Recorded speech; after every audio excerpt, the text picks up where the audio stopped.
Now, I want to talk about one more act of Israeli belligerence that sort of almost seems like realigned the geopolitics of this region completely when they went ahead and did their bombing of Hamas leadership in Qatar.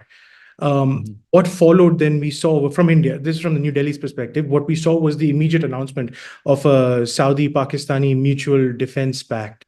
So what came to your mind the first time you heard this?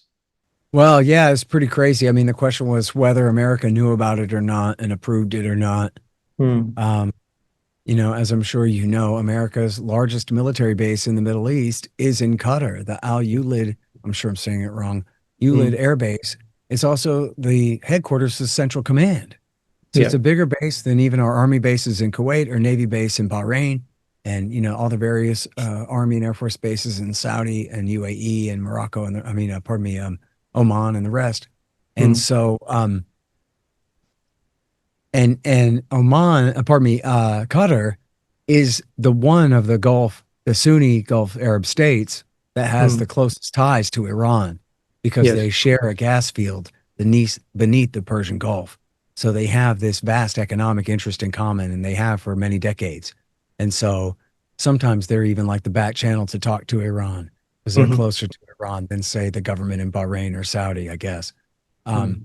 Now, as far as Pakistan and Saudi Arabia announcing their deal, I think my understanding always was that they kind of had a de facto alliance, if not an official one.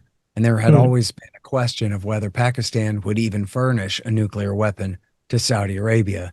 They are, after all, a nuclear weapon state outside of the Non-Proliferation Treaty. And there was a question of whether, the civil war, the Sunni Shia civil war that W. Bush touched off in 2003, which was really another way to say it, was the Riyadh Tehran civil war for dominance in the region that was touched off by the invasion of Iraq, whether that would get bad enough that Saudi might feel like they needed a nuke. And then the question was whether they would just go to Pakistan and ask for one and whether the Pakistanis would give them one. And so that has been floated as an option for Saudi Arabia for many years now. So I think that this probably doesn't signify too much of a change. I don't know that for sure. I mean, maybe this was meant by those two states to, signify something very profound in a new era of their relationship or something like that.